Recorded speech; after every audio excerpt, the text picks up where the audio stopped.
Hey everyone, this is Kelsey here, and I will be presenting my service learning experience for you, and I hope that you enjoy it.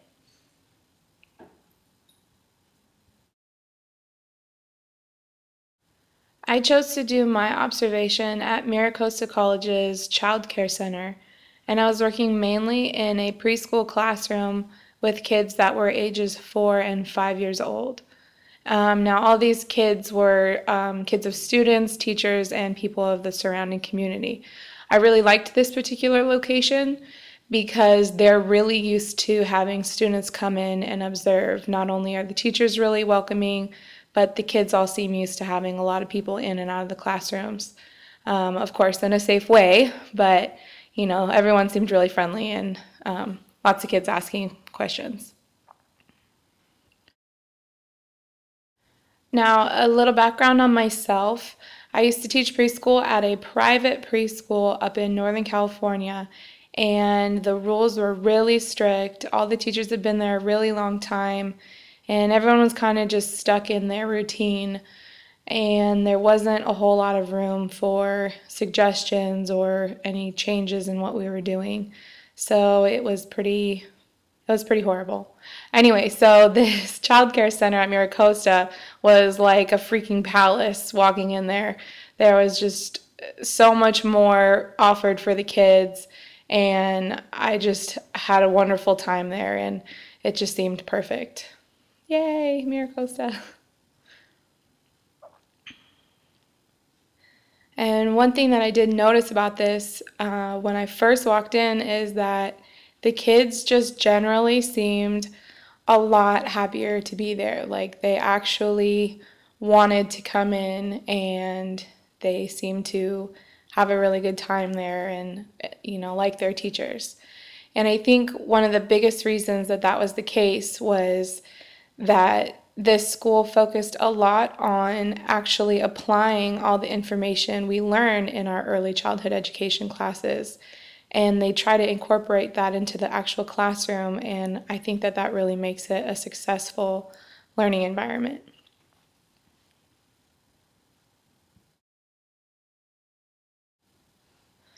Now, the first topic I'm going to be focusing on for my service learning observation is memory. Now, these classrooms were laid out in a very specific way that I think was really intended to help the kids to remember where things were and become more independent within the classroom. There's labels on everything in the classroom. Every bucket, every section, every corner of the classroom has labels. So if you give a kid an object, then they have to access that memory of the layout of the classroom and they'll know where to take things. And I think that this really helps them to be more independent within the classroom, but it also helps them to sort things. They're sorting what belongs in an art station, what belongs in music, and they're getting more contextual information about the things that they're using. And another thing that they do a lot of the times is get together in groups and they sing songs. Songs seem like a lot of fun and, just a good time, but they're actually learning things like their ABCs or the days of the week. And, through these songs, they're accessing information in their brain and they're storing things into long-term memory and remembering them for, future days in the class. Now, my next topic is conflict within the classroom. Of course, any of us that have worked with kids knows that there's no way to avoid conflict, so you just have to figure out good ways to deal with it. And sometimes that can be really difficult because I feel like in the classroom I used to work in, the teachers were a little too on top of the kids and they would just split up every single fight and they would just separate kids and put kids in timeout, and I don't really think that those kids learned a whole lot. One thing that I really appreciated about these classrooms was the way the teacher was kind of monitoring the kids but stepping back and helping them. It was almost like she was a ref at a sports game or something. Just blowing her whistle when she needed to, but sitting back and watching it. And the other things that the teachers were doing was giving really helpful information to the kids about better words that they could use or ways that they could handle their feelings in a more healthy way, and giving them words to define the feelings that they were having. And I think that this really helped to resolve a lot of the conflicts that happen within the classroom.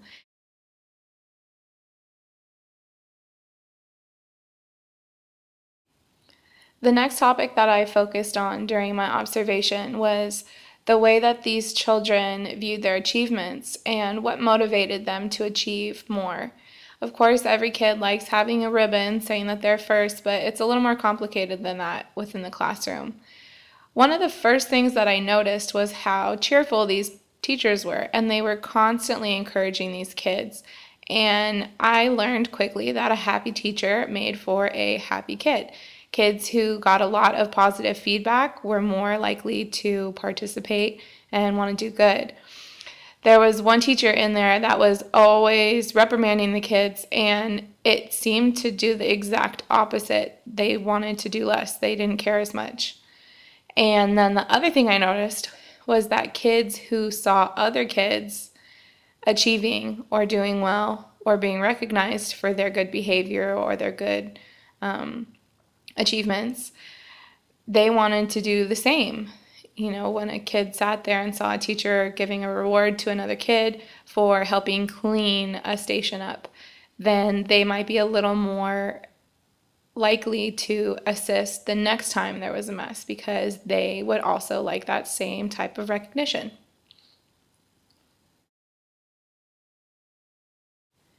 Another aspect that I saw really contributing to the kids' motivation within the classroom was parental participation. I was fortunate enough to stick around and see a lot of parents picking up kids, and I noticed something happening, that a lot of parents were asking the kids what they did during the day and taking a few minutes to walk around with the kid and have them show the types of things they were working on, the art projects that they did, you know, the friends that they worked with and things like that. And this really seemed to boost the kids' self-esteem and made them want to do more. One particular kid made me really sad. He didn't want to participate in art, and I asked him if he wanted to draw his dad a picture. And his little sad face just looked up at me and said, well, Dad's too busy watching TV. He's not going to want to look at my picture. And so this just absolutely cemented the idea of, outside influences on these kids and what roles those could play on a kid's performance and their motivation and how they value their own achievements. And since he wasn't getting it at home, he was really bummed out about doing stuff in class and thinking about the fact that no one was going to care once he got home. But luckily, most of the kids didn't have this situation, and I got him to do an art project just for me. So that seemed to keep him going. Lastly, one thing I really did appreciate was the teachers. The teachers had a really good system of stepping back and letting the kids choose their own activities, especially when they were outside. And they weren't really being, too heavily monitored or governed while they were playing. And they got to play with who they wanted to play with and play where they wanted to play. The school that I came from, there was just a lot of rules. And I think a lot of the teachers just didn't want to have to watch the kids too close. So if something seemed too risky or too dirty, then the kids wouldn't be allowed to do it. And the overall experience was just that the kids didn't have fun. They didn't like going outside because there wasn't anything fun to play with. And, the kids overall just didn't like the teachers all that much. And that was really disappointing to experience firsthand. So it was really good to see an environment where this wasn't the case. Overall, I really appreciated this opportunity. And it was fun to sit back and watch a classroom that actually functioned in a way that our texts have been saying they should function. And I felt really fortunate to witness that firsthand and to at least contribute a little part of that and to get to know some of those teachers and see the passion that they have. Being in that kind of environment also increased my own passion for studying speech language pathology. So thank you guys for watching, and I really hope you enjoyed it.